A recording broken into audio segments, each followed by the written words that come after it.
We're here today. It's the 2017 Ivy Leaf School Alumni Reunion Brunch.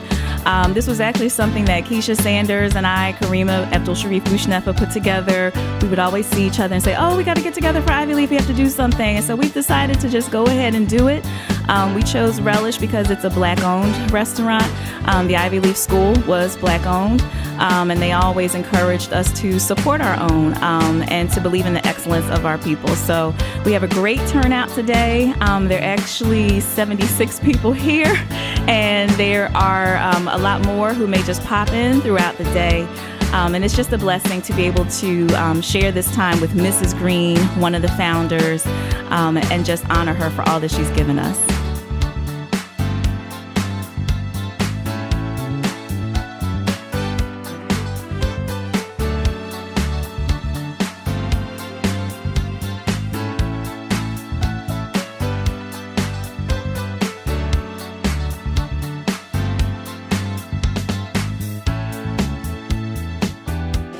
A marvelous day. I am so appreciative that Keisha and Karima planned the very first Ivy Leaf reunion. We were open for 43 years, opened in 1965 and closed in 2008. Thousands of students graced the doors of Ivy Leaf School, and to be able to see some of the former students, parents, and staff members today is just a wonderful experience. And I'm looking forward to being able to see them again in the future as other activities are planned. But this was the first and very exciting activity, and I'm most appreciative of it.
I really can't express to you what this means to me. Ivy Leaf has been the heart of my life since 1965.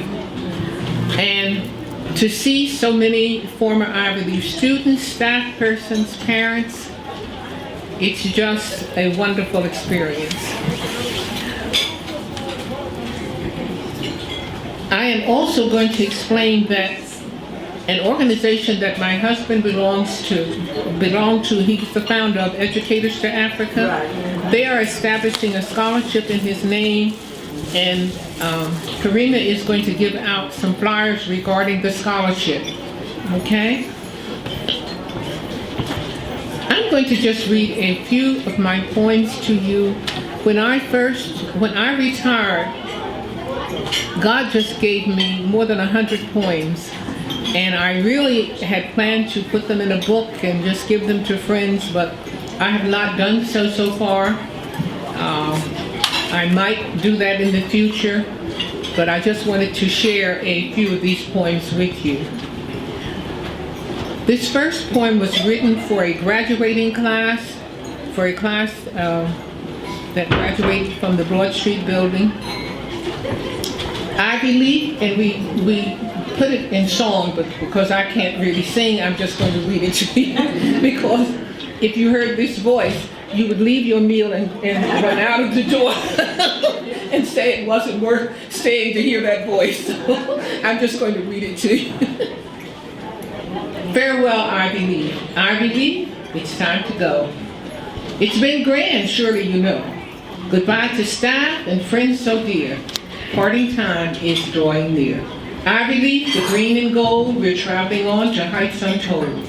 Memories we hold so dear of Ivy Leaf throughout the years. Years of work and years of fun. We're moving on, we've just begun. We'll soar like eagles in the sky. We will excel, yes, we will fly. The future's calling, we must go. Great achievements we will show. Rising high, we'll take our place, leaders in tomorrow's race. Ivy Leaf, oh Ivy Leaf, we bid farewell to you. Now I'd like to say that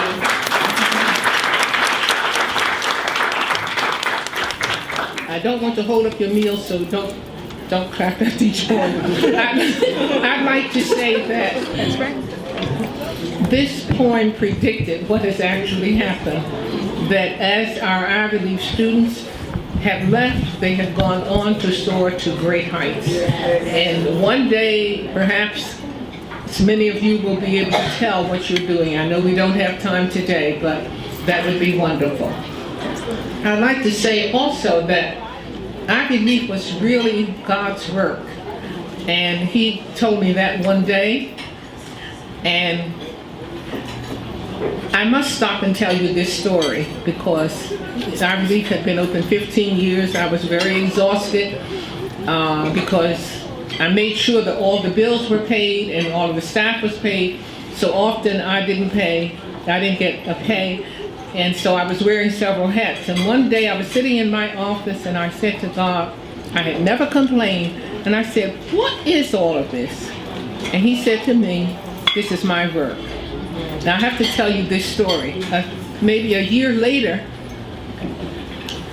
some water every day at a certain time, water just poured out of the wall. This is over in Washington, Maine, and straight down the ramp into the dining room. And I just said, Lord, I've done all I could do. We had brought roofers in and so forth, and we could not figure out where this water was coming from each day at a certain time. And so I'm standing there complaining to God. Do you know what God said to me? You are standing on holy grounds. Is that awesome? He said, didn't I tell you this was my work and you're going to come to me and complain about a little water? How dare you? So I thought you would be interested in knowing that this school is really God's work, because you know I couldn't dream of anything like that stand. And we later found out that the sink in one of the classrooms was broken, the pipe was broken, and that's where the water was coming from, and of course we fixed it. But I just thought you would be interested in knowing, and therefore I'm going to read this short poem to you, Thy Goodness. When I think about thy goodness, I am humbled by thy love. When I think about thy grace, sent from thy heavenly home above, oh, the multitude of thy blessings, unsurpassed, undeserved, the richness of thy guidance gleamed from thy holy word. O my God and my Father, the almighty Prince of Peace, we honor thee in glory. We bow humbly unto thee. We always told our students that they were special and they could do anything. And we told our students that. And the students that are here with us today know that we told them that the sky is unlimited. So before the world, my philosophy has always been, before the world could tell our children what they could not do, we had already shown them what they could do, and the world couldn't touch them.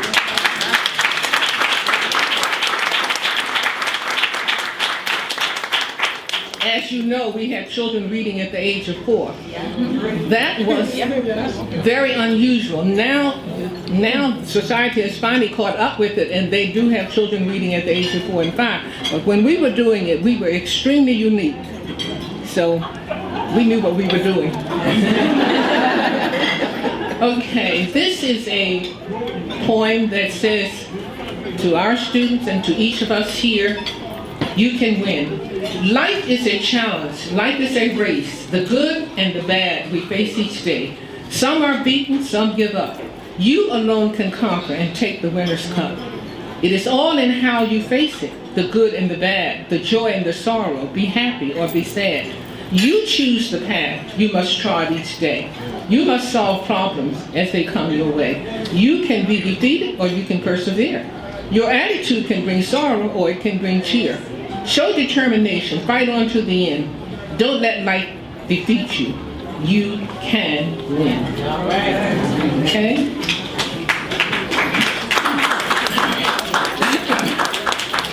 And just to show you that the variety of poems that God laid on my heart, this is about childhood. All of us either have children or know people that have children. A quick patter of their little feet as they awake noisily from a restful sleep, wrestling, tumbling as they laugh and play, ready to begin a brand new day. Shrieking, pushing as they rise and dress, my, their room is a terrible mess. Leaving for school with books in place, with a happy expression on each little face. Back so soon, coats flown here and there. Noise and chatter fill the air. They're only young for a little while, so enjoy their fun and their precious smiles. But one day you'll find, and all too soon, lots of empty spaces fill their rooms. Everything is quiet. You are now apart. They have moved out of the house, but not out of your heart.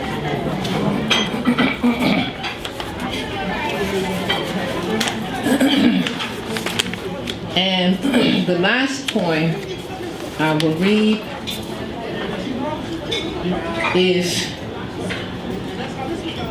concerning our heritage. We stand proud and tall. Who are we? We come from Africa, from a rich, proud continent, you see. Our grandparents were brought over as slaves, but they fought bitterly to be set free. We come from a proud heritage, Martin Luther and Booker T. Our people have faced many adversities. We remain undefeated in spite of strife. With determination and perseverance, we have achieved great goals in this life. And we will strive to continue to give the world to our all. For we come from a strong, rich heritage as we stand proud and tall. Thank you. Yeah.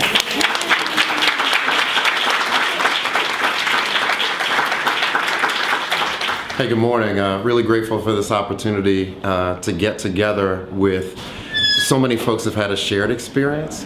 I was telling Mrs. Green that I do presentations in my real life in terms of my job, and I still use my first grade class picture to make a point that we're still the same people that we've always been. I've run into some folks that I've met during previous jobs, some folks that used to be students when I was a guidance counselor at colleges. I mean, it's absolutely ridiculous.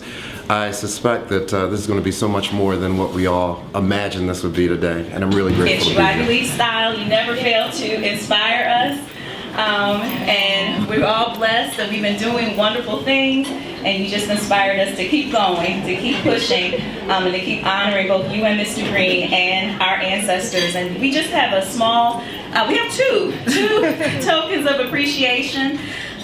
One is, well, I have to say, some of my most prized possessions are the awards I used to get as a student at Ivy League school. And so we want to give you an award just to celebrate you. Can you see the inscription on that? I'll let you read it. Okay. So this says, thank you, and it has the Ivy League logo on it. And it says, to William and Lillard Green, for your lifelong commitment to building leaders of tomorrow by educating youth today. With love and gratitude from your Ivy League School alumni, April 2017.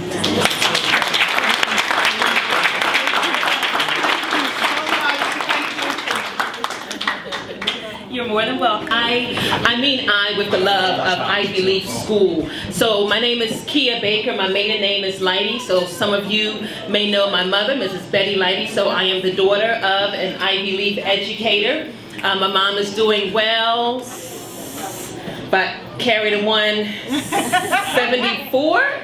I think she's 74.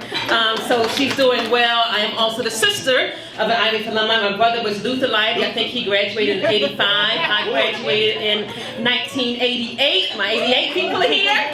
I had the privilege of going to all 4 locations as well, starting out in nursery school at Herman Street all the way to Broad Street, graduating in the 8th grade. And we were just recollecting how there were 33 graduates in the 8th grade, and we had to borrow a boy from the 7th grade to walk with one of the girls so we could even out the boys and the girls. But it was a great opportunity in life. I mean, oratorical contest, my award, spelling bee champ. I love Ivy Leaf. I love the connections. I love what it afforded me. I still talk about Ivy Leaf. I am regrettably not the parent of an Ivy Leaf student. I so wish that my daughter could have attended Ivy Leaf school, and I mean, my problems would have been solved for the next 10 years. But regrettably, I'm not. I'm also a former Ivy Leaf board member, so another notch on my list for my connection with Ivy Leaf. So I'm just thankful, and I can also be glad to call Mrs. Green my soror as well. Before I pledged Delta Sigma Theta, Mrs. Green wrote my letter, and I just thank her retrospectively 19 years ago for doing that. So I'm just thankful for the connection of Ivy Leaf and also Mrs. Green.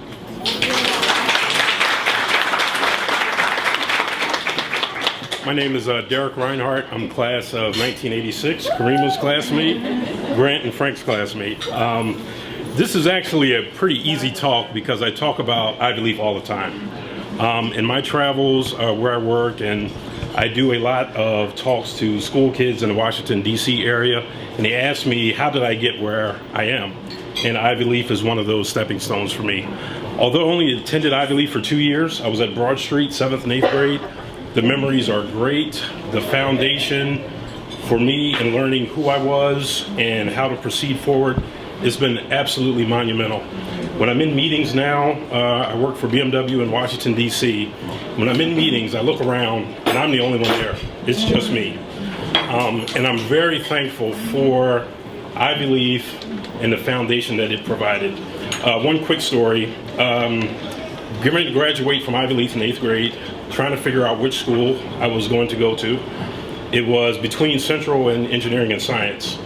And everybody talked about the great Central High School. And it was a great school. But I can honestly say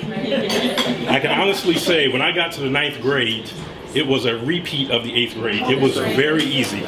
So I am very thankful for Ivy Leaf, and thank you, Mrs. Green. And I would be much remiss if I didn't thank my mom, and my dad, who's passed away now, but they provided also the foundation for me to be able to attend Ivy Leaf.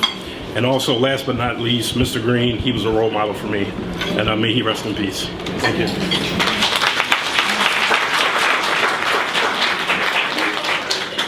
Derek, you got me up here wanting to cry now.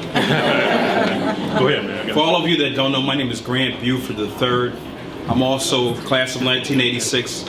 I had the privilege of attending all of the Ivy Leaf schools, Broad Street, Washington Lane. I don't think I went to Herman Street, but I did go to Church Lane, Broad Street, and Washington Lane. What I really appreciate about Ivy Leaf is, as Derek mentioned, it provided a very good foundation for us, especially as African American. What I see lacking in a lot of our African American children today is they don't know who they are. They have no clue as to where they came from.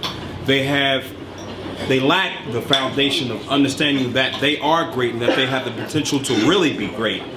And they don't understand the greatness of our people. So I really appreciate and applaud Mrs. Lilla Green, who I also have the pleasure of calling my aunt. Aunt Lilla is what I call her.